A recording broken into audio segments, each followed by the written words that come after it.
Right. So it's my pleasure to introduce the team who have put together the amazing World of Stonehenge exhibition.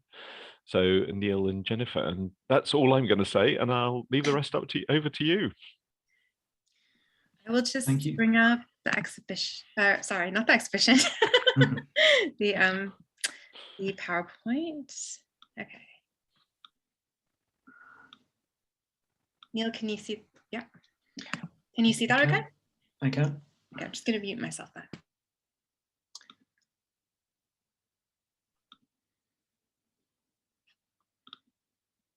Okay. Well, thank you very much, firstly, to David and to Wiltshire Museum for inviting us to speak to you this evening about an exhibition that opened a few weeks ago, The World of Stonehenge at the British Museum. My name is Neil Wilkin. I'm the curator of Early Europe and of the World of Stonehenge exhibition. And I'm joined this evening by Dr. Jennifer Wexler, who is the project curator on the exhibition. And we're going to do a double header.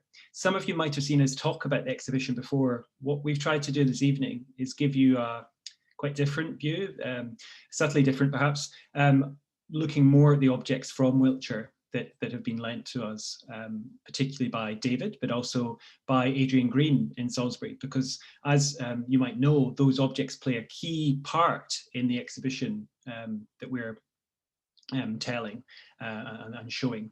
But I think at the moment we've probably got some technical issues. Is that right, David? Sorry, Neil. I also I just had an issue there. So let me we're seeing the PowerPoint slide editing, right? Okay, hold on. Let me just apologies, everyone. Let me just try that again to see if that will work properly.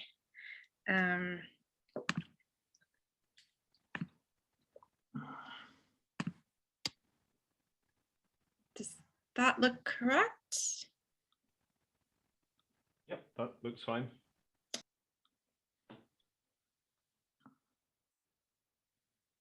Okay. Great, okay. So we all feel we know Stonehenge, and I think people who live in Wiltshire or friends of Wiltshire Museum will feel that they particularly know Stonehenge very well.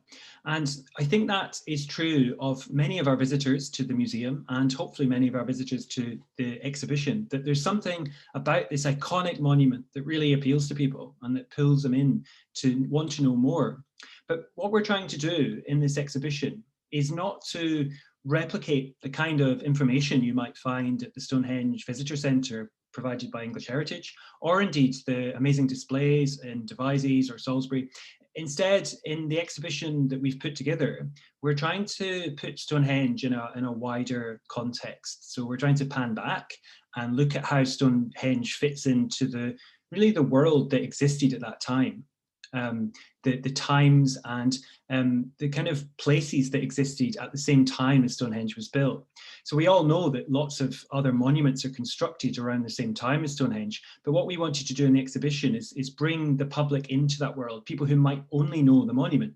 We wanted to share with them the excitement that we feel about monuments that were built at the same time up in Orkney, or in Ireland, or in Wales, or indeed in continental Europe. So we wanted to bring those stories in while also keeping a thread, a touchstone of Stonehenge running through the whole exhibition. So there are key objects from the landscape of Stonehenge and from the monument, but around those objects there are other objects from different parts of Britain and Europe. That's our thesis, really. That's what we were trying to do with the exhibition.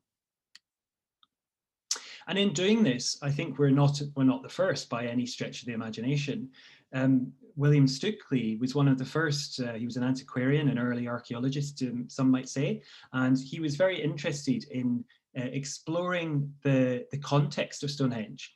And he was the first really to fathom that to understand Stonehenge, the monument, you had to really think about how it sat within this much wider ceremonial and ritual landscape, how it connected to things like the Avenue and other monuments that may or may not have been contemporary. So in some ways we are following in the footsteps of this pioneering early archaeologist who sometimes gets short shrift, partly because he is also the individual who really popularizes the idea that Stonehenge was built for and by the Druids, which of course we know today not to be historically accurate. But if we can take something from Stukely's original idea, I think it is that sense of imagination, if you like, of being creative, while basing our opinions and our interpretation on the facts. But he still had a sort of real sense of wonder and interest in the period that we have to try not to lose, because we can't become too dry and too scientific about these periods. They are a long time ago, but they're clearly also periods when things were very different to today. And I think we have to invest the past with a sense of imagination and creativity as best we can, while not straying from what the evidence is telling us as well. So there's things to take from Stukely and things to leave behind in the exhibition. Why are we doing a Stonehenge exhibition is something that many people asked me over the last 10 years as we've slowly sort of built up the plan of staging a World of Stonehenge exhibition. One of the key reasons is that it's just never been done. It's never been tackled, certainly not by the British Museum and certainly not in London. There was an earlier exhibition that was held in 1984 and into 85 up in Edinburgh. Unfortunately, I was too young to attend, but it did help to popularize the period. It also produced a really useful, and I recommend it even today, catalogue called Symbols of Power. But really, the ideas that underpin the exhibition, as you can imagine, given that the exhibition took place almost 40 years ago, are now somewhat outdated, and the objects that they showed in the exhibition, while several, in fact, quite a few of them have made it through into our exhibition, there's also been many new discoveries. And I think that's what I personally love about archaeology and about this period, is that there's constantly new discoveries, new things are found, and our thinking is shifting almost on sometimes it feels, when it comes to Stonehenge at least, almost on a monthly basis. There's a new story, a new discovery. So really, to bring it up to date after 40 years and to put an exhibition in London, the capital, about this sort of iconic monument that in many ways is an ambassador for Britain and the UK, it felt like a really important thing to stage. So that's why we undertook that exhibition now, and we're really glad we did, because we've had a really wonderful response, not just in the 5-star ratings that we've been lucky enough to receive, but also even before the exhibition opened, we had a huge amount of interest. And what was really heartening for us as museum curators, people who work with the public, is that there was interest from all sort of branches of the media. So the Daily Star, for instance, ran us alongside the World Cup and the new Jurassic Park film as great things to do in 2022. And then the Art newspaper, which is aimed at a very different audience, and they put us alongside the sort of Venice Biennale and the Big Van Gogh exhibition as the most exciting exhibitions to look forward to in 2022. And I think for Jennifer and I and colleagues at the British Museum, that felt like we had sort of stumbled upon something that was really important to stage at this moment in time. So we were glad of that reception. And I'm going to pass over now to Jennifer to take us through really the time period that the exhibition covers. Thanks, Neil. As you can see, it is quite an extensive exhibition. We cover over 4,000 years of history. But the primary period we focus on is that kind of start of farming as it comes into the British Isles. And I think one of the things that is really important here is this is a time of major transitions in both British and European archaeology. It's that transformation of the world through farming, and in a sense the creation of the world as we know it today, because we still live in this world. So it's really significant to us today, as well as archaeology and people in the past. And one thing we really were interested in kind of doing was, often these types of exhibitions sort of tend to end around the start of metalwork, around 4,500 years ago, when we get this kind of technology change with the earliest metalworking. But we want to kind of extend beyond that, because we want to show how the world then shifted with this new technology. And also, sadly eventually shifted away from the sort of importance of monuments like Stonehenge and Salisbury Plain to these kind of broader connections across the sea and to the continent. So we really wanted to kind of present the world a bit before and the world a bit after the sort of core period that monuments like Stonehenge were in use. And what we realized, and this really kind of came into play as we were sort of planning the exhibition during, during lockdown, is that the objects in the exhibition really tell a story about an age of connectivity. And this isn't just sort of connectivity in a sort of literal way, but people sort of not just living in different regions and connecting, but also between people and the land, and how this relationship is changed and transformed through these massive changes we see in the archaeological record, such as farming, but also things such as monument building, when people, start adapting their relationships to the way they express their belief systems. And I mean, you can kind of see in this dramatic photo, the sky is one of the key importance to this. So the connection people start to show to the heavens and the sky. And something we always think about is, these are not people living in urban settings. So we have such a diminished idea of the sort of night sky and the power of that. But you can see in this photo, we're getting these monuments open to the heavens, literally, but also especially connecting to things like the sun, which we'll talk about a little bit later on. But obviously this was of key importance to the livelihood and the survival of these people. So there's a real power there that people are trying to kind of connect to in a very, in sort of a very distinct way, as well as connections to each other. And that's something really lovely. And I think something we really want to focus on is, sometimes we have this familiarity with a monument like Stonehenge. It's kind of familiar to everyone, but it's shadowy. We don't often know the people, or we can't picture them. And we really wanted to bring in those human stories at every scale in the exhibition. And as we sort of develop the design, one of the things we also really want to do is have a chance to bring the visitors into these kind of past landscapes, which are so key, as much as possible. So bringing those elements of nature and the specifics of all the archaeology we're featuring, but as well as kind of sort of enhance or sort of, I guess, instill a sense of wonder, which we get through these cycles of the sun. So we kind of have that as an underlying sort of organizing principle, I guess you could say, behind the exhibition.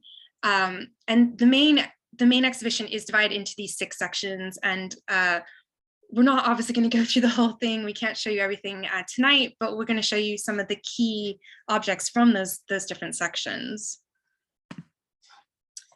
So one of the first things we actually start a little bit in the world before, just a little bit before sort of the kind of core world of Stonehenge. And one of the reasons we're doing that is because we really want to talk about this transformation of people's relationship with nature and their landscape and how that changes. And so in order to kind of contextualize that change, we need to start a little bit before. And this is sort of symbolized by this amazing antler headdress, I guess you could call it. Archaeologists sometimes refer to them as frontlets, from Starcar, which is a site up in Yorkshire. And you see here that people, at this time, they're living as hunter-gatherers. They have a deep connection to nature and almost animals. And you get the sense that we don't know exactly what these were used for. Was it ritualistic? Was it a hunting device? But this sense that almost people are taking on these identities that kind of connect, or even allow them to kind of have the power of the animal, sort of that half animal, half human creature. So they have this very direct relationship with nature in a specific way, which changes quite a lot once we start to get farming. And another example of this is this amazing headdress and sort of assemblage, which was buried with a woman in Germany. And again, we have kind of, you can see there's a similarity between these 2 sets of objects. Obviously, with her, there's some debate about how how sort of the materials found with her, which was a combination of lots of different antlers and different animal bones and teeth, as you can see here. If it was also a similar headdress to Bad Durenberg, and we show representation here of possibly how it's used. She's a really interesting story because she was buried covered in ochre with a small baby, but she also had some elements of her anatomy, which probably actually, you know, might have given her quite a difficult life. She had a sort of seizures, she would have had seizures and also headaches and probably blurred vision, and, you know, would sometimes pass out. So because of these anatomical features, we think that actually gave her kind of a special position in society as a kind of a shamaness, a shaman, and that's why she has these amazing assemblage of animal bones that maybe gave her this kind of special connection to the spirit world. So it's quite a beautiful story, even though it's there's some sad circumstances around her burial. So it's really lovely to be able to feature this in the exhibition, first time outside of Germany.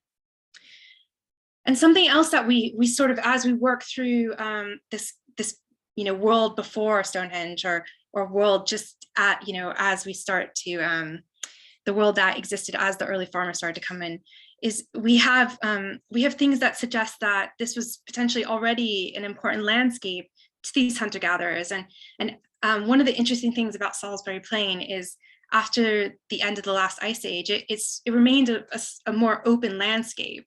So at that time, obviously, a lot of England, of Britain was wooded. So suddenly we have an area that was more open, which is really beneficial for, obviously, you know, hunting animals, and also later on for the farmers, you know, for farming and, you know, grazing animals, things like that. And the interesting thing is that potentially this landscape, because of the significance of it being open, was already being marked as a special place by the hunter-gatherers. And it's a little bit debated, but potentially there is these large sort of wooden posts or wooden poles that were placed. If you ever went to the old Stonehenge Visitor Center, these were found under the parking lot there. So there's a little bit of debate how they were being used, but it seems like at least going back quite a long time that there's these large posts that were marking this as an important place in the landscape.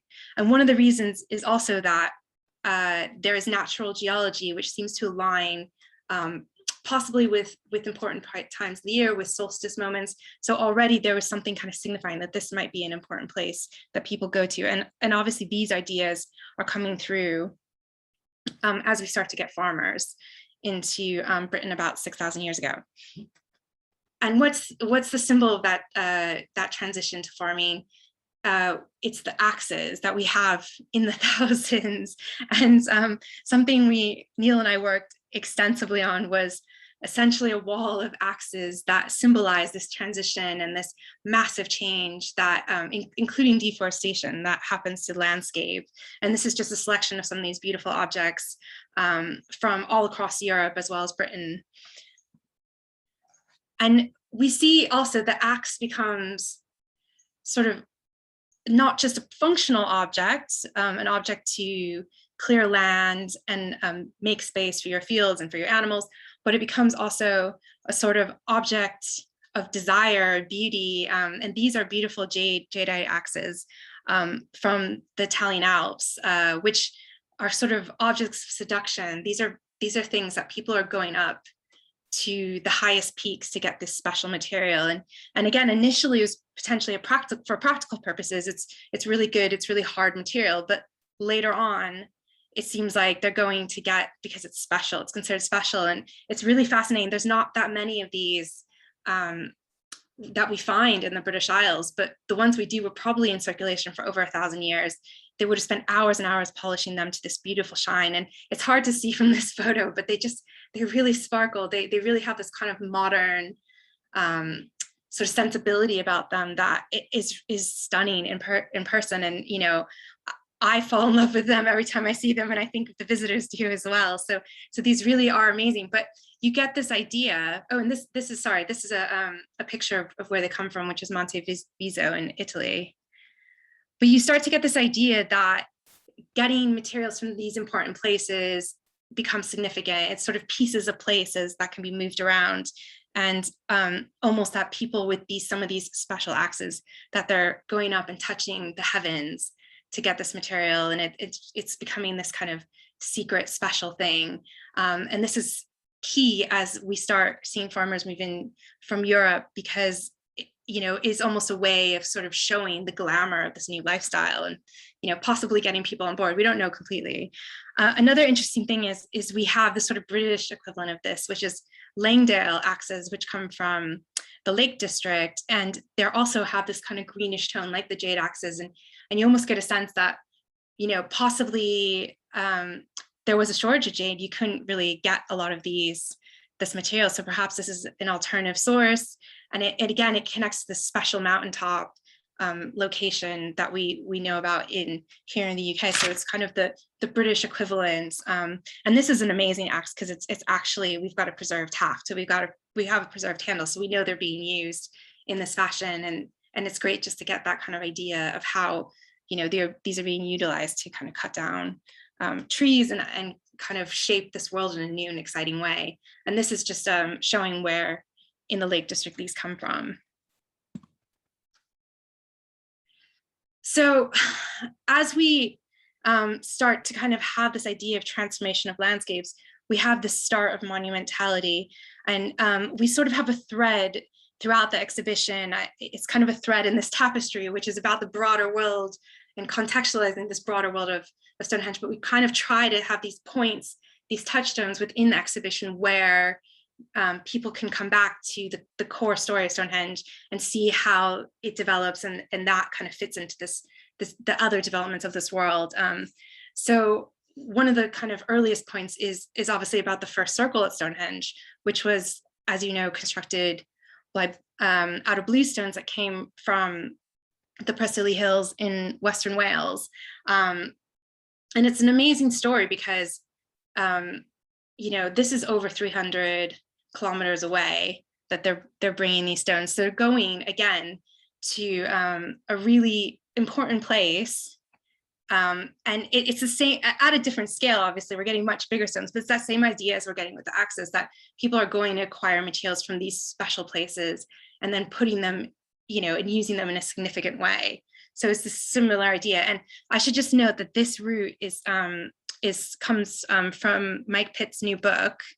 So it's kind of one theory of how the route of movement of these bluestones from Wales to Salisbury Plain. But there's obviously lots of theories about this, and it's debated still. Another interesting point that we often get questions by visitors is, well, what was this for? What was the circle for? And interestingly, it was probably for burying the dead. And we again, there's some debate about this, but we have cremation remains from the holes that the bluestones were originally placed in. And we have a few beautiful objects, not a lot of grave goods, but we've got a few, and particularly this beautiful small mace head that is this polished stone material from northwestern Scotland. So again, special object, special material that's going quite a long distance, showing these long distance connections early on. The interesting thing about the cremation remains is you get this sense of kind of it's connected, the monument is connected to ideas of ancestry, and from doing isotope analysis, so chemical analysis of these cremation remains, we know these people are also coming probably from Wales, at least from the western part of the country. And they are a complete intersection. There's remains of over 200 individuals, and they are a complete intersection of society. So men, women, children. So you get this sense of a kind of community spirit is coming along with these stones and imbuing them with special power. So as we move into what we would call the later Neolithic in the exhibition, so from sort of 5,000 years onwards, we also start to see this amazing sort of shared artistic language that develops possibly in connection to sort of a religious understanding or religious idea. And it's a type of abstract art with sort of swirls and spirals, and it's inspired by the natural world. And you can see here that the beautiful triple spiral from inside Newgrange is sort of an amazing example of this. But interestingly, we're not just getting this in tombs, we're also getting this in houses, and people are living with art in a very specific way. And this is a photo from Nessa Brogder up in Orkney. So these ideas are traveling wide, and we can see there's kind of a shared artistic language across all of the British Isles at this time, but with a sort of local version of it. So people are using kind of the similar ideas, but in different ways. And one really interesting thing, and this is the Now with Macehead, which is clearly a masterpiece of art from just over 5,000 years ago. But one interesting point is we don't have a lot of figurative art, and we don't completely know why. But we get these kind of sort of hidden faces that are sort of snuck in places. And you can see here the sort of abstracted swirly eyes, and then a little sort of remains of a beard. And you wonder, why is this suddenly, why are we seeing a face here? Is this an ancestor? Interestingly, it is deposited now in this passage grave tomb. So perhaps there is that kind of connection to a burial. We're not completely sure, but you get these kind of hidden faces. And another good example of this is with the Folkestone drums, which were found in Yorkshire. These are 3 drums buried with a child, and they're in chalk. And so we call them drums, but really they're chalk sculptures. And again, you can see the little sort of abstracted eyes, and you get this feeling that, why are we getting, these on these particular objects? They're so unique. And, was there this element of protective spirit for, this child buried?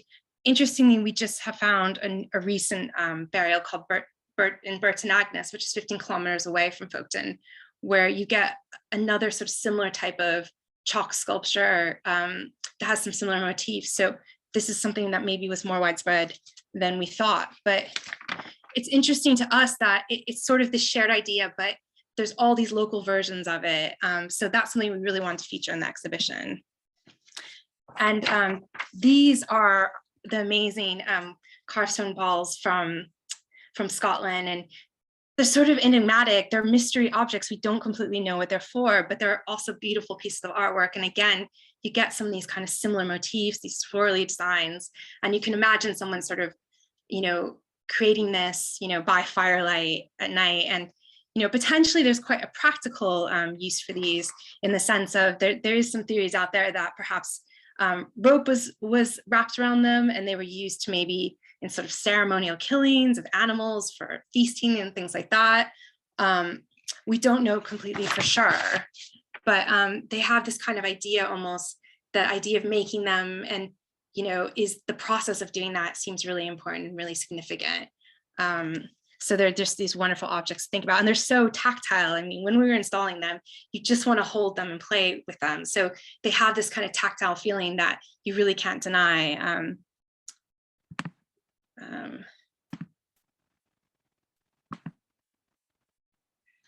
So towards the end of this sort of period, and the 2 major phases of Stonehenge that we focus on are the kind of the first bluestone ring, and then we have 500 years later when the Saracens were put up.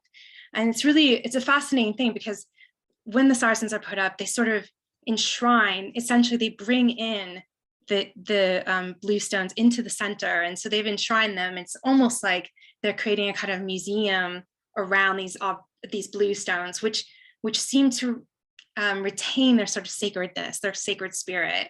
But they're kind of monumentalized on the grandest scale. And you get sort of these grand monuments. And unfortunately, we couldn't obviously bring Stonehenge to us at the exhibition, but we could bring things like the hammerstones that they were using to form and shape the stones.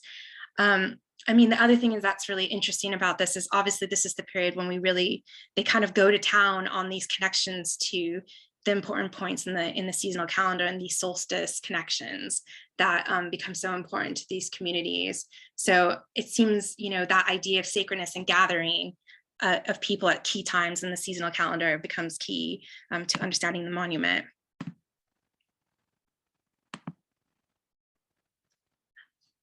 what we were able to bring to kind of represent a monument in the exhibition is Stonehenge, which is an amazing timber circle that was found about 20 years ago on the north coast of Norfolk. And it was originally built about 4,000 years ago in a salt marsh and became preserved because it was in this watery setting. And you can see that it's a ring of outer posts, but at the center was an upturned oak sort of root, and the roots are sort of set inverted up to the sky. So there's kind of this idea of almost this inversion of this kind of life tree that people are looking at. But the really interesting thing about it is because at this point we are starting to see more broader use of metalwork, is that you can do analysis on the axe marks, the tool marks on the side of these preserved tree posts. And we know that 51 axes were used. So we have this sense of a small community coming together. And, you know, Stonehenge, the scale of Stonehenge is sort of the cathedral, it's the temple, it's the grand place everyone's coming to, where Stonehenge is that kind of family or community shrine, it's the parish church. So you really get that more kind of sense of the small scale ways that people are coming together. But they're also still connecting to the seasons. The sort of entranceway, which you can just see in this photos, it's sort of that forked timber. That was the entranceway into the center of the circle. That aligns actually with the sunrise on midsummer, so on the longest day of the year. And you get that sense of sort of the power of the sun and the regeneration of once you open that doorway and allow the beam of light into the center, you know, maybe that was for the regeneration of the community. So that power of the sun kind of persists as we go through. And I'm going to let Neil now talk a lot more about that. Thanks, Jennifer. So one of the key objects, perhaps the star object of the exhibition, certainly features on our poster and advertising, is the Nebra sky disk. And I could certainly talk to you all evening about it. In fact, I think there has been a talk by our colleagues at Wiltshire Museum who have kindly lent us the Nebra sky disk to Wiltshire Museum, a talk a few months ago just about the disk. So what I'll do is really just try and recap its significance and its place within the exhibition as well. It's certainly the first time the disk has ever travelled to Britain, and one of the only times that it's been allowed out of its home in Wiltshire Museum, where it forms the real centrepiece of the museum there and of the whole region's archaeology. The disk is considered one of the most important objects from the ancient world, and it's even inscribed by UNESCO as an important document.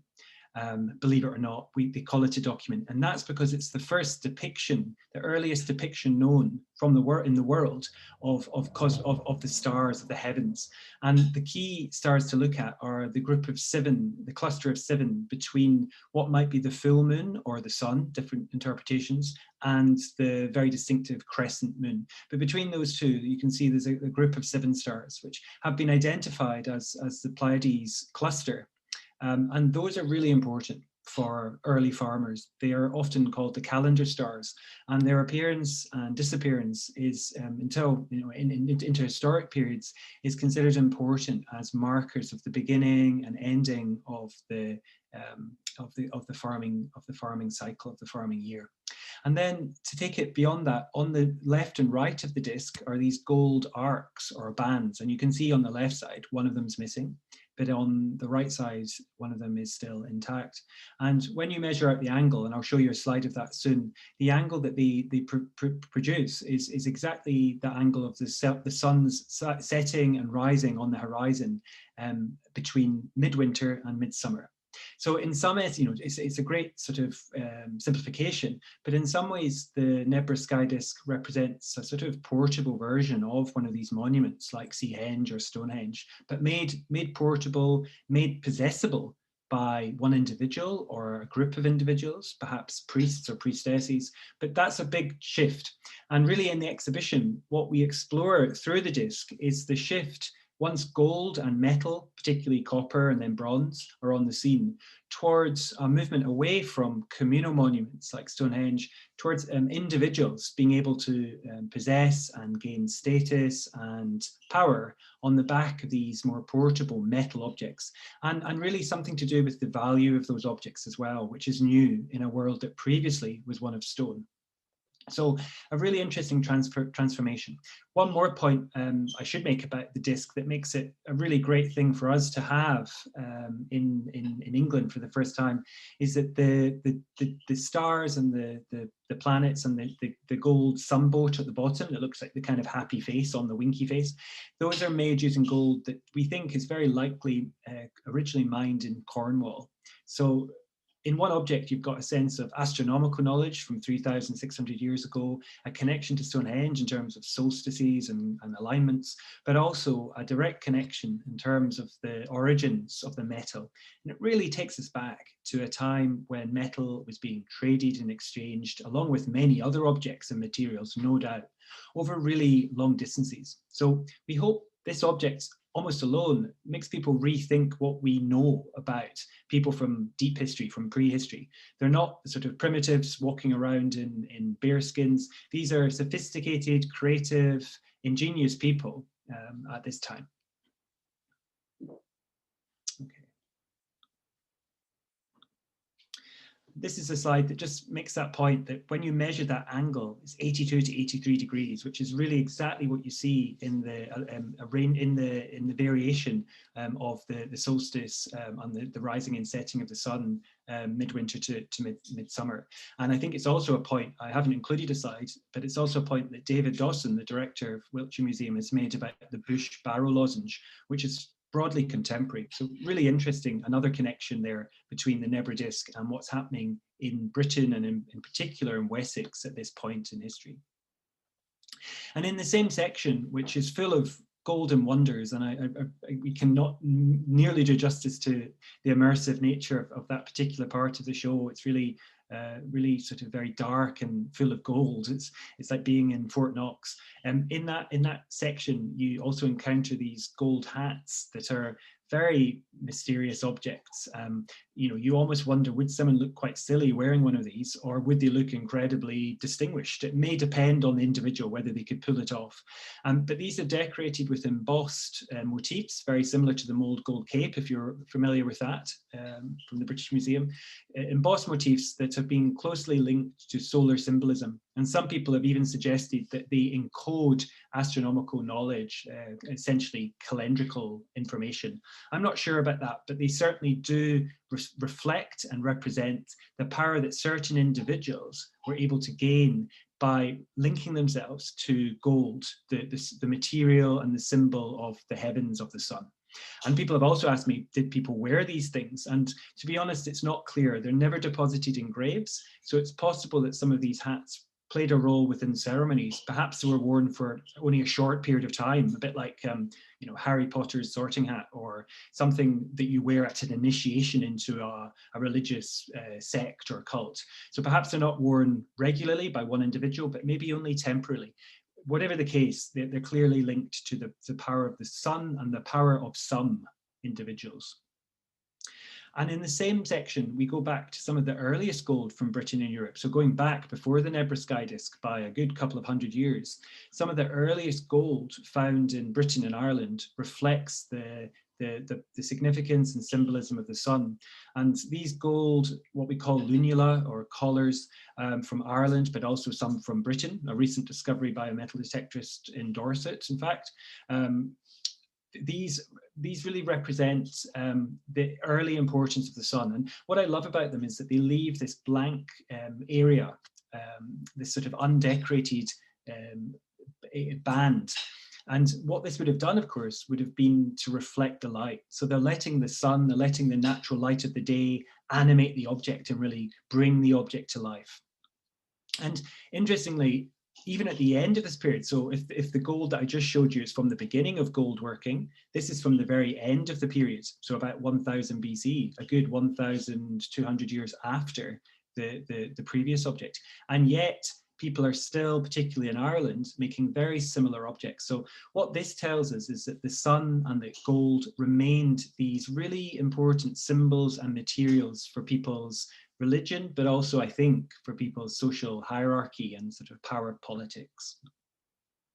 And I know some viewers are watching from Scandinavia. We try to also, in the same area, bring in the amazing objects that have been found in Denmark and the Scandinavian region more broadly from the Nordic Bronze Age. And these objects really tell us about a very, very rich cosmology that people up in the northern parts of Europe had. And the story that they tell us about the movement of the sun. Some of you may have heard of the Trondheim sun chariot, the idea of the sun pulling, being pulled across the arch of the heavens by a horse. And we tell the story in the exhibition through a number of really wonderful objects, including several that have never been loaned before. This amazing hoard from Maris Mindy from the National Museum of Denmark, with these wonderful gold bowls or ladles with horse heads, and the bowls are decorated with solar imagery. But then in the next part of the show, we really come back down to earth with a bit of a bump. And in this section, we explore death and burial and the shift that takes place from about 4,200, 4,500 years ago towards the landscape around Stonehenge being one of burial. So the monument itself isn't greatly altered after the Sarsen phase that Jennifer mentioned, but the landscape around it is altered significantly. And what we see are the construction of these burial mounds, which is given us many of the wonderful objects in the museums of the Wessex group. And in this particular case, we show the finds from the Amesbury archer. Now, he's an individual who came, we think, from Europe, probably the area around the foothills of the Alps, and he made this journey in his own lifetime to the area of Stonehenge, to the region around Stonehenge. And it was there that he was buried with great honour and many grave goods, presumably by a community, many of whom may have travelled the same journey or similar journeys. And he's buried very importantly with early metal, with gold, and also with little copper daggers and a black stone that's up near the top of the image, near the pot. And that's probably used to work metal. So again, to go back to my point, my argument about gold and metal being closely linked with this major transformation towards a greater sense of individuality, but also of ideas of status and identity. And moving forward a couple of 100 years, objects that will be very familiar to many of you who are friends and regular visitors to Devizes Museum. And these are the objects from the wonderful Bush Barrow burial, the Bush Barrow chief. And of course, David Dawson has recently filmed a whole section on the British Museum's YouTube channel about this particular burial. And I defer to David's insights on this particular burial, a very important individual buried very close to Stonehenge. And what gives me goosebumps is the idea that some of these objects, if not all of them, were seen, were used inside Stonehenge itself, albeit several hundred years after the stones were raised. These objects may have been seen sort of glittering in the middle of the circle. I find that really compelling, and anyone who's seen them in London, I think, feels the same way, that connection right back to the monument, right back to the heart of the monument. What we have been able to do in the exhibition in London is to bring objects from burials that were made around the same time as Bush Barrow and that are very similar and that show really close connections to the elites that are occupying Stonehenge and related monuments in southern England. So we've got some very fine burials from Wales with beautiful, beautiful flint arrowheads that really are astonishing in an age of metal, but also very similar metal objects from burials of what we call the princely graves in France, in parts of Brittany. So clearly linked across the channel at this point, but also we've been able to bring objects from Germany that show a link to the Stonehenge landscape. So there are miniature halberd pendants buried in burials around Stonehenge. And then in Germany, there are life-size versions of these halberds buried in rich graves. So it seems that in that period, around 1700 to 1500 BC, there are very strong connections between the elites, at least, of Britain, of France, and beyond. And indeed, these links stretch into the Mediterranean, into the Mycenaean world, a story that's told, I think, by the new displays that David's been able to put into the Devizes Museum in the period that we've been borrowing the Bush Barrow burial for a couple of months. So those tell that very long distance story. But really, in some ways, this bush barrow burial is also the beginning of the end of the story. Oh, sorry, I'm just going to skip that one. It really is the beginning of the end of the story, and in some ways the power of Stonehenge as a sort of central place that pulls power into it. And we think the reason for that is that from around 1500 BC, particularly after 1300 BC, there's a great upswing in the amount of bronze that's being produced. That's the alloy of copper and tin that's being produced in, particularly we think, on the continent. And what we start to see is that movement of bronze across the channel. And it's the communities along the south coast of England who, of course, are best placed to sort of cash in, make use of these new connections with bronze that's coming in, flowing in from European sources. And in the exhibition, we tell the story of how the power shifts by many beautiful objects. But I've picked out this more functional group of objects because it tells us a lot. And that's the shipwreck from Langdon Bay. So within sight, believe it or not, of the great sort of White Cliffs of Dover. So that trade route between France and England is one that goes right back. And this is a ship that went down off the coast of Kent, and it was within its cargo were these big groupings of bronze axes, what we call pal staves. And these are of a French type, but they're never found on dry land. So for whatever reason, people in England like to take these objects in and probably melt them down and make their own type, their own style, their own regional manifestation of this type of axe. But we're seeing that movement. We're also seeing the arms and the weapons of the ship's crew. And what we tell in this part of the exhibition is the story of how Homer and the Mediterranean world gets all the headlines. Everybody wants to know about Homeric epics and about sort of deeds of daring do and long distance journeys with Odysseus. But we think actually many of the objects that we've presented in the show that in Northwest Europe, not just in Britain, but across the continent as well, in the north west of the European mainland, there are many objects that speak of these warrior identities of people presenting themselves as sort of heroes and as important individuals. And one example of that is this astonishing piece of body armor that's from France. In Britain, we don't have such things, but we do have beautiful parade armor in the form of shields. But in France, they have these amazing pieces of body armor that you could imagine someone like Brad Pitt wearing in that terrible film about Troy. And really what these tell us is that people were presenting themselves as warriors, as important elite individuals, as bronze became this currency of the elite. But also in the show, we show, and this is particularly topical given the depressing news at the moment, we show that warfare wasn't all about the sort of Homeric epics. It was actually very grim and very brutal. And we have some astonishing loans from one of the earliest battlefields in Europe, a site called Tolens, which again, we could fill a whole 45 minutes with, a wonderful or a fantastic, fascinating site that shows the grim realities of conflict at this early time as it is today.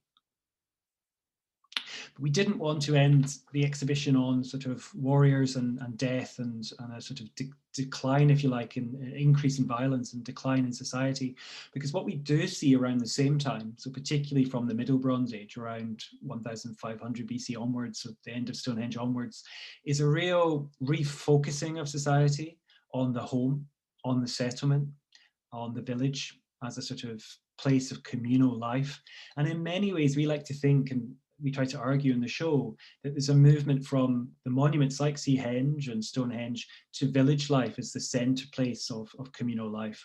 And we wanted to represent that. We wanted to represent it using some of the finest objects from any settlement found in Britain, if not beyond.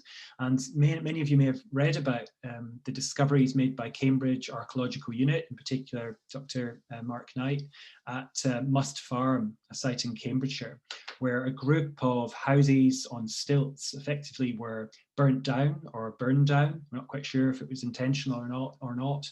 And they collapsed into the fens, into the watery fens beneath, preserving many of the objects. So in this part of the exhibition, we get to grips, as we did in Seahenge, with the organic nature of this time. this wasn't just a time of bone and stone and metal. It was also a very rich organic world, and we're able to show some of those rich organics in the show, including this wonderful axe with its wooden handle. We're used to seeing the metal bit, but very rarely do we get the joy of seeing the full handle of the object. And this may have been one of the axes that was deposited as a foundational act when the houses were first constructed. And also from the houses, things that are somewhat less glamorous than the gold and the bronze that I showed you, but are in many ways just as important. So on the right, you see this group of beads from the Musfarm settlement.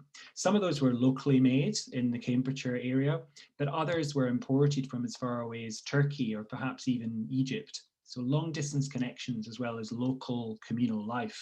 And then on the left, this piece of wood, which is actually dogwood, which is used as a bobbin, and around that you've got this this amazing nettle textile that's been wrapped around it, and this would have been capable of making very fine woven textiles. So again, these are not primitive people wearing whatever they can find. These are people making, designing really complex and sophisticated clothing by this, at least by this period in the story.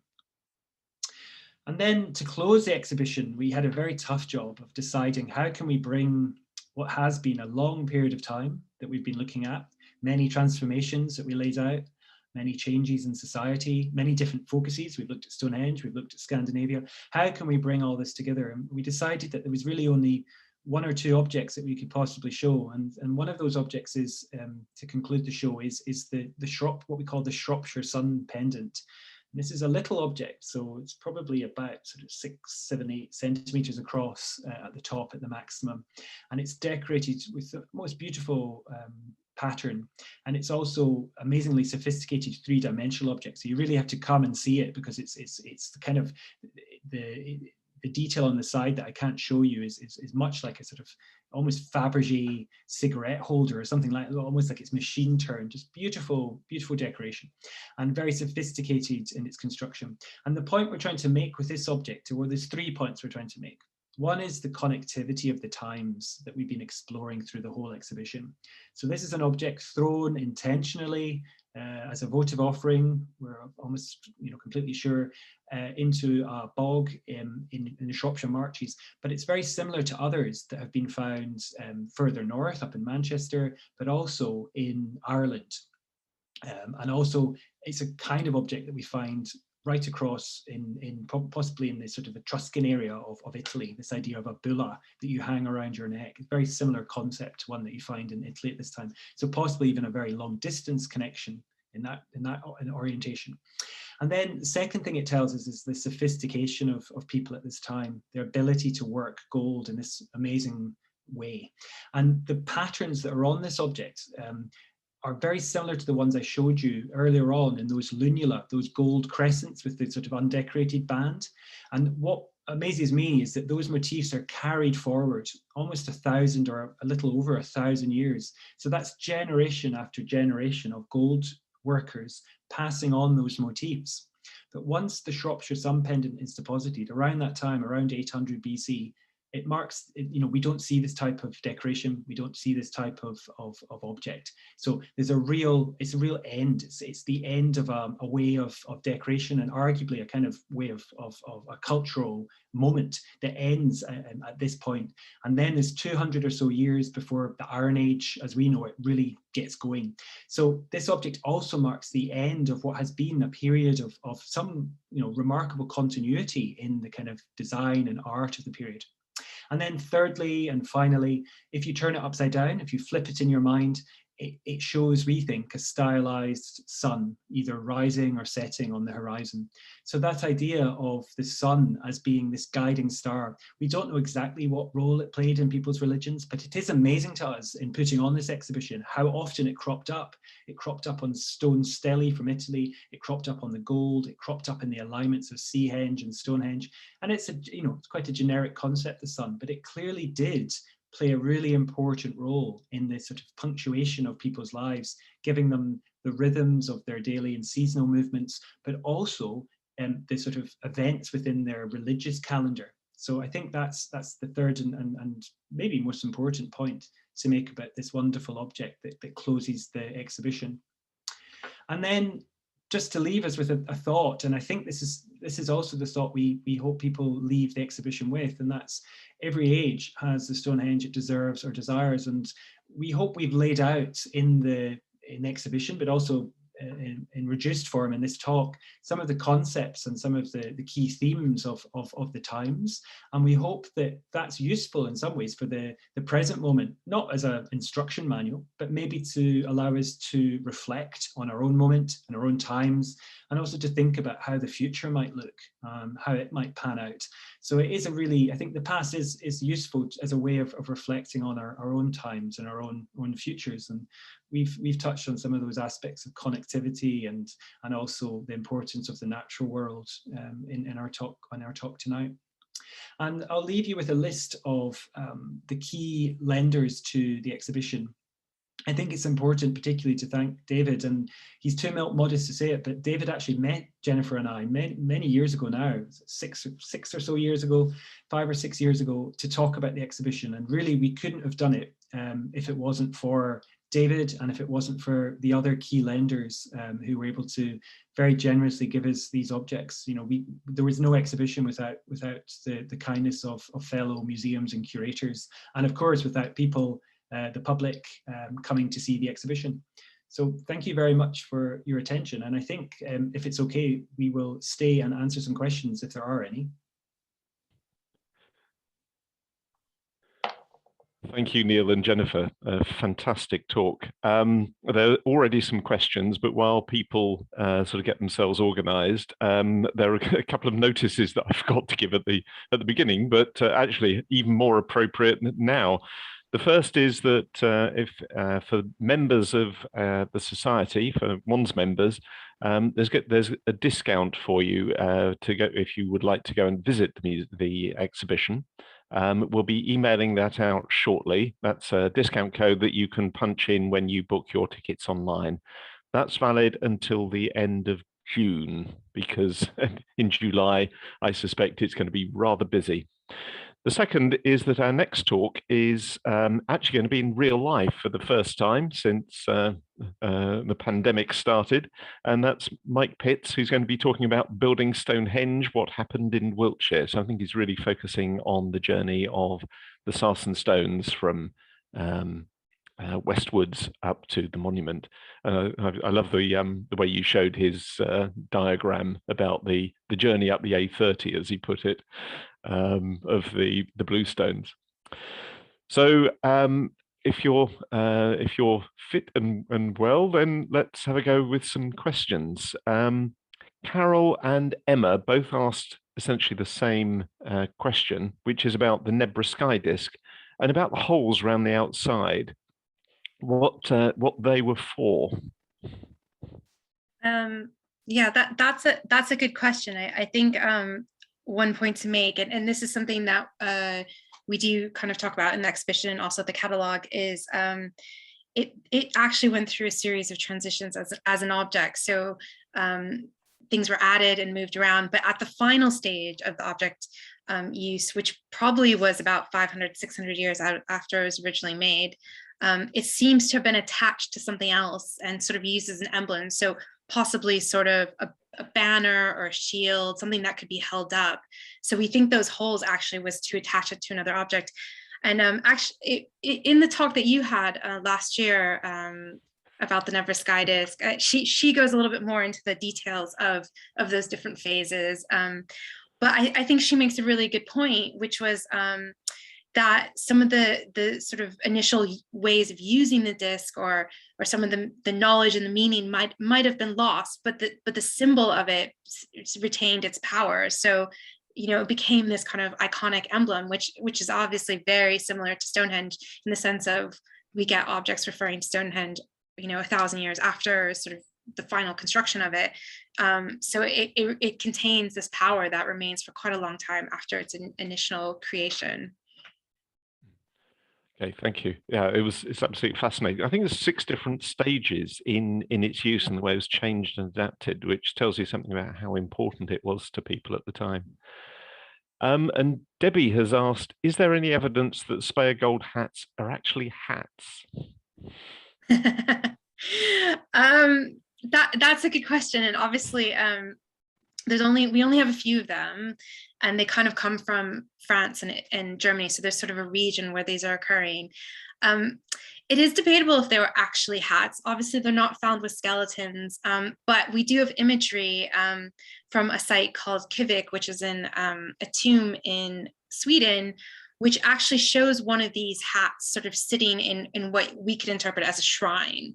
So there's potentially they are sort of religious holy objects that maybe were being used in shrine and as cult objects, maybe even used on a statue or sculpture. So we don't completely know if they were hats.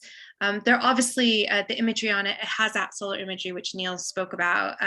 There is also some debate if they almost had a sort of an element of an ancient calendar about it. That idea is very complex. I'm not going to go into it. You can Google it, but it's quite a complex idea. So, but again, the important element of it is that people are making these astounding objects. And I always think about, if they were worn, this really tall hats, basically you're sticking out into heaven and you're wearing, trying to connect up there with these solar symbols. Can I come in on that Yeah. as well?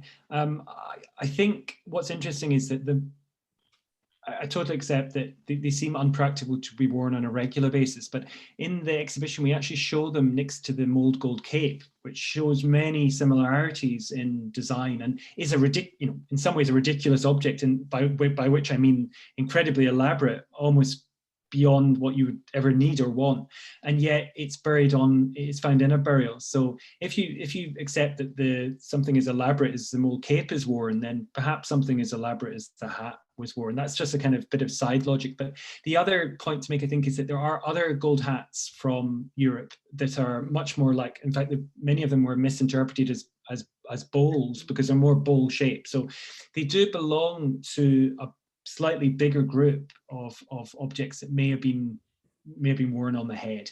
So they're head shape and they work as a hat. So yeah, that my guessing is that they weren't worn on a regular, or they weren't worn on a daily basis. I don't think I'll win any prizes for saying that. And I think, yeah, it's interesting that there's what we would consider very uncomfortable objects of clothing that are being worn for these purposes, possibly. Yeah. Okay, a question from Richard, and you sort of touched on this right at the end, but I think a little more would be really interesting to hear, which is how long did it take to organize the exhibition? Yeah, so the first idea came about 10 years ago, and that was with Neil McGregor, our previous director. So that tells you how long ago it was. We had a sort of initial discussion, but really we didn't get going, I think, until 5 or so years ago, when we did an exhibition with, we staged an exhibition, or co-curated one, that English Heritage staged at the Visitor Centre, and that was an important moment. And then after that, we started to talk much more to key lenders like Adrian and David, and of course our colleagues in Halle, who are a big partner. Getting the gold Nebra disc was a big part of that. So I think the most intense period of the lead-in has been the sort of last 4 or 5 years. Of course, COVID has had an impact on the timing of everyone's lives, but also put us back, I think, at least a year from when we were meant to open. So that added a bit to the process. But yeah, it's definitely not something that we could have done in a couple of years. It's something that needed longer to build, more than anything, to build those links to colleagues in other museums. I think it's worth sort of, many people won't realize that there was a really big exhibition in Halle immediately before you opened, and many of the objects came from Halle, to Halle, and then from Halle to the British Museum, which is why it's the exhibition is very much in collaboration with the team at Halle, who were absolutely amazing. It was I was so gutted not to be able to go and see it. I thoroughly recommend to all your viewers, everyone watching, if you're in Germany, I think it's about an hour trip from Berlin to the Museum of Halle. The museum itself is one of the finest museums of prehistory anywhere in Europe, and the way they do things, I think, is probably the future for many of us in this country. So really worth a visit if you're in that part of Europe. Question from Chris. Do you think henge monuments just develop gradually in lots of places, or develop in one place then spread to others? Ooh. Tricky question. Always a good one. Tricky henge question. Yeah. Gated. I guess also that there's kind of two.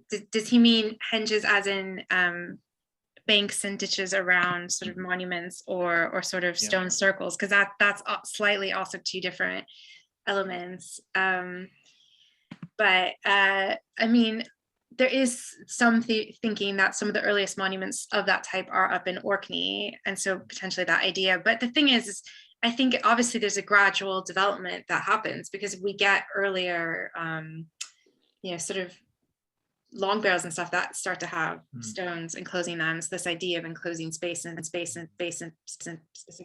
long period of time. I think also, I think it's clear that there's movement of ideas and arguably people across the whole of the country. So there's probably lots of coming and goings, and we see that in the sort of grooveware pottery of the later Neolithic as well. I'm sure that there's lots of small movements of people over relatively short distances as well as over long distances. So it's probably a very difficult picture to try and produce one model of it coming from one place or another. You probably got a lot of sharing of ideas over both regional and long distance links. So I'm sorry, that's a bit of an academic answer, but I think what's clear is there's a lot of connectivity at this time across Britain and Ireland. My favorite trivia fact is the idea, the term henge, which actually coined by an ex-keeper at the British Museum in the 1930s. So he's got a lot to answer for. Yeah, he's got a lot to answer for. This confusing term that's caused, thousands and thousands of pages of archaeological debates. So it seems proper that we're kind of coming back to it at the British Museum now. Yeah. And Suzanne has pointed out there's a lot of small scale henges, like you see the one in by the Dorset Cursus, for example. There are, and that's true in the Stonehenge landscape as well. You get this idea that there's Stonehenge and nothing else. Now, many people have heard of Woodhenge, but there's sort of 20 or so henges or timber circles in the area, and many of them are not. And this is true throughout the country. Many henges and stone circles are really not well dated. So many, seem to be in the Bronze Age, but others are earlier. And so, it's a lot of evidence is sort of not really there. Great work by Susan Greeney recently, of course. Of course, and many monuments of timber that I think you're Fortivius up in East Central Scotland, Kenneth Brophy and Gordon Noble excavated huge monuments, but because they weren't made of stone, sort of lost, if you like, and easy to overlook that there were these big ceremonial centres that weren't, just because they weren't made of stone doesn't mean they weren't known far and wide. Yeah. An interesting question, that's always a challenging word, from David. Jennifer describes the early time of Stonehenge as an age of connectivity and beauty. What does this tell us about the language available to people in the Neolithic? She also mentioned abstract ideas that sound like an advanced language of concepts. Oh. Is this true? Whoa. Said it was an interesting one. I guess that's kind of, there's two different issues there. There's spoken language, and unfortunately we don't have a documented record of the spoken language, but obviously sort of the first farmers and farming originates in Middle East and Turkey and slowly spreads across Europe. So what we would imagine people are speaking is some derivative of the languages that came with that kind of farming, those farming people, those farming cultures. But we don't know a lot more beyond that. As far as the artistic motifs, there are some people who have argued that maybe it is kind of a language, or not in the sense of a form of writing, but there is something there that symbols that people understand. It's just that we can't get to that understanding completely. So all we can do is look at that patterning of where these types of objects are occurring, in the archaeological record, to kind of try to get a sense of how they were being used. But you know, it is interesting that there's these repeated motifs that we see over long distances and long periods of time. And I think, you know, as Neil was pointing out at the end, even with the Shropshire sun pendant, we're still getting these kind of beautiful triangle geometric designs. And so there's some power connected to these designs that continues on for a long period. It's fascinating, isn't it? And something recently, Jennifer mentioned the new chalk drum found in Burton Agnes. And if you look on the top of the new chalk drum in the pictures that are in the media reports, there's the top is a circle, and inside the circle there's the cruciform pattern, which we know from much later in time, from the Beaker period, so from the early part of the Bronze Age. In fact, it's on the little gold disc that's often used by Wiltshire Museum as a kind of icon, this idea of a sun disk motif, but it's on this chalk object that's from 3000 BC. So clearly some of these symbols had real enduring power. And on the Burton Agnes drum, there's also a wonderful lozenge, which is you know, the proportions of dead ringer for bush barrow, and also very similar to those on the West Kennet beaker and on the carved stones from up in the Nesbrogga. You get the kind of butterfly design as well from Brogdar. I think that's why I was just going to say, that's why we feel quite, although we're covering a long time period in the exhibition, we feel that there are these echoes that seem to sort of, many of them stop around 800 BC. So when Celtic art comes on the scene, in some ways it's a very different idea. In some ways there's some connections, that's a whole other lecture. But really those lozenges and chevron patterns are something that feel very characteristic of the later part of the Stone Age and the early part of the Metal Ages. And coming back to the question, because I think we've strayed off it quite spectacularly. Congratulations. The thing that also strikes me is particularly in the period I'm obsessed by, the sort of early Bronze Age, the evidence of long distance contacts through things like the exchange of amber and walrus ivory and links to the Mediterranean suggests that there's an understanding of different languages. Right. You can't believe that right the way across Europe everyone's speaking the same language, but clearly people are moving across huge distances and must be crossing different language groups and different, I don't know what to call them, they're not countries, tribal groups, whatever you call them, which implies sort of real sophisticated understanding between different communities. I think it's an area of huge complexity, trying to relate the archaeological record to the linguistic side of things.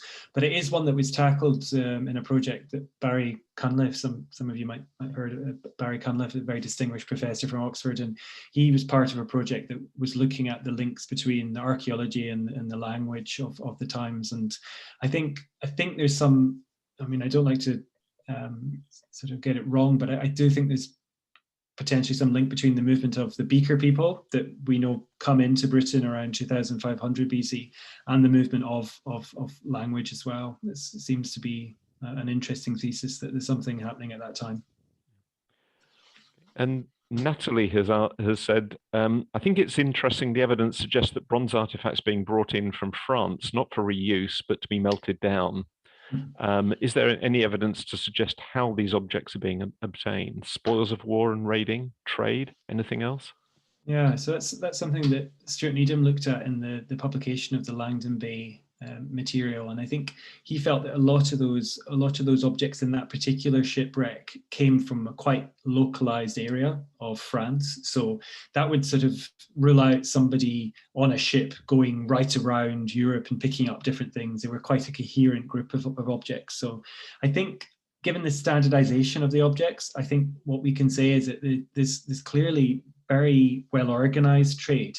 That might sound a bit of a boring answer, but I think that that's also important because it shows that these societies are very well organized and they're undertaking a kind of standardized trade that we might recognize today, even though there's no currency and there's no sort of, presumably no sort of weight system that is agreed upon by the whole of by everyone trading. What that's bringing to my mind is there's a graphs I've seen showing the way that lots of metal is being produced at the Great Orme in North Wales and Llandudno in quite a short space of time. It's over a sort of 100, 200 years. And then suddenly production moves to the Alps, where again, materials, bronze is being produced in enormous quantities for about 300 years or something, which does imply, you know, very well organized industrial scale production. What's fascinating in the Salcombe shipwreck, which is a different shipwreck from we also show, which is from off the Devon coast, is that they're these little blocks of bronze that we think are weights. So we're starting to see people using weights as a way of measuring out presumably precious metals. It's the sort of beginnings of a standardized trade and exchange system. And also from Salcombe, we have the ingots. So we have raw material in semi-standardized form. So tin and copper, the components of bronze that are being traded over long distances. And I mean, Salcombe's a fascinating rock because you have some sort of remains of objects that might have come from quite a long distance, maybe even sort of Mediterranean world. And it seems a shipping route that continues on into the medieval period, because there's a medieval shipwreck with kind of similar connections to the Mediterranean world and right next to the Bronze Age shipwreck. So it's kind of fascinating.